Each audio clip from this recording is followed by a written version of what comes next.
High সব বন্ধুরা, আর আমার নতুন ব্লগে আপনাদেরকে স্বাগত জানাই। দেখুন আমাদের ক্যামেরা লাগিয়েছে, এটা আগাগোড়াই লাগানো আছে, লাগিয়েছে না, আমি নতুন এসেছি বলে তাই। তারপর বেরিয়ে যাই, একটু সেফটির জন্য ক্যামেরা লাগিয়েছে, একদিক দিয়েও ভালো। দুদিকে গেট আছে আমাদের বেরোতে, ঘর থেকে বেরোলেই জানেন।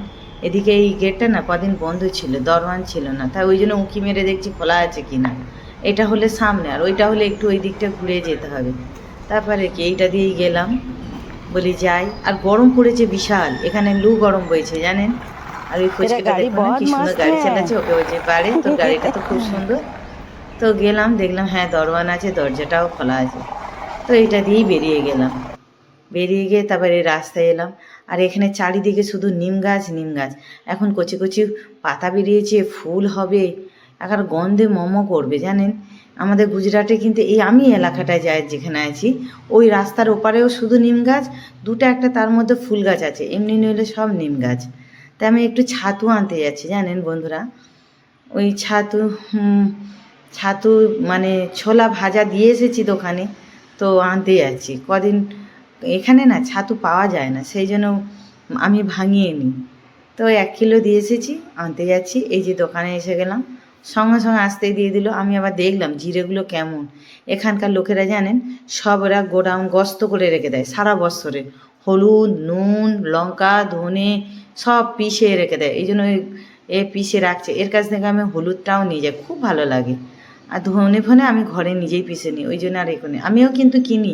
এই গুজরাটিদের দেখা দেখি আমিও ধনে জিরে গোলমরিচ গরম মশলা সব কিছু কিনে রেখে দিই, পেঁয়াজ, খালি গমটা রাখি না, চাল কিনে রেখে দিই। সত্যি কিন্তু অনেক সুবিধা হয়। তারপরে রোড ক্রস করব, ওই সামনে একটা ফার্নিচারের কাছে ওই ছাতুটা রেখে দিই আর রোড ক্রস করছি। ওইদিকে একটু দোকান আছে বলে দোকান থেকে কিছু সাবান শ্যাম্পু কিনে নিয়ে আসি। এই যে হ্যাঁ বেরিয়ে এলাম, এসে আমি আবার নিজেকে সেলফি তুলছি, হাসিও পাচ্ছি। রোডটা খালি আছে মধ্যেখানে, তো ভাবলাম দেখি তো নিজেকে কেমন লাগে। তো তুলে নিয়ে এই যে বিস্কুট নিলাম, একটু কাপড় কাচার লিকুইড নিলাম, তারপরে একটু বাসন মাজার সাবান নিলাম। এই যে এইগুলো সব নেওয়া হলো আমার। নিয়ে আবার আমি না নাইটি পরেই বেরিয়ে এসেছি। বেরিয়ে এসে সামনে একটা পকোড়া আছে, এই যে বেড পকোড়া, তারপরে লঙ্কা পকোড়া, স্প্রিং রোল, এই সিঙ্গারা কিছুটা নিলাম, নিয়ে ঘরে এলাম। এগুলো সব বিকেলবেলা গরম করে সেঁকে দেবো, আমার ছেলে এলেই খালি খাই খাই করে, ওই জন্য কিনে রেখে দিচ্ছি, বিকেলবেলা ওকে গরম করে দেবো। এই যে সব নিয়ে এসে ঘরে চলে এলাম। এবার এগুলোকে গোছাতে হবে, এখনও রান্না আছে জানো বন্ধুরা। ওই রান্নার ফাঁকেই আমি কি করব, ঘরে স্নান টান করে পুজো করে নেবো। 11:30 বাজে। একা আছি বলেই সম্ভব, বাড়িতে লোক যদি থাকতো রান্না করতে হতো খুব অসুবিধা। ঘাম দিয়েছে, এই যে দেখুন আমি নাইটি পরেই চলে গেছি, আমার কোনো লজ্জা নেই। এখানকার সব প্যান্ট জামা পরে ঘোরে, আমার কোনো ওসব লজ্জা নেই, ঘেমে গেছি। তারপর আর কিছুই দেখালাম না, একেবারে এবারে স্নান টান সেরে পুজো টুজো করে বাটার বানাচ্ছি, মালপোয়া বানাবো। এই মালপোয়াটা আমি যখন বানাবো মানে রিলসে ভালো করে দেখাবো, আমি ব্লগে তেমন দেখাচ্ছি না, জাস্ট বাটার গুলে নিয়েছি, ভাজতে শুরু করে দিয়েছি। কেননা আবার অনেক বড় হয়ে যাবে ব্লগ, সেই জন্য ভাবলাম না অল্প করেই কেটে কেটে দেখাই, রিলসে একটু একটু করে ছোট ছোট করে দেখাবো। আর মালপোয়াগুলো এত সুন্দর ফুলে না, আমি সত্যি কথা বলছি, আমি আইবুড়োর বেলা কোনো কিছু কাজ করতাম না, এই আমার শাশুড়ি আমার মায়েদের কাছ থেকে শিখেছি। আবার শুনেছি মালপোয়া যখন ভাজে, আমরা গুড় পিঠে বলি, ভাজা পিঠে বলি, বলে বড়দের কাউকে থাকতে নেই, সব বাজে কথা। ঠিক মতো বাটার যদি বানায় খুব সুন্দর হবে। আর ফুলেছে দেখুন না চপের মতো, খুব সুন্দর হয়েছে। ছোটো ছোটো বানিয়েছি আমি, বেশি বড় বানাই না।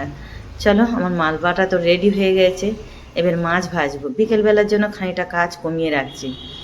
ট্যাংরা মাছ এনেছে, ভেজে রাখি, কালকের আবার কারখানায় নিয়ে যাবে, সব লেবাররা খাবে।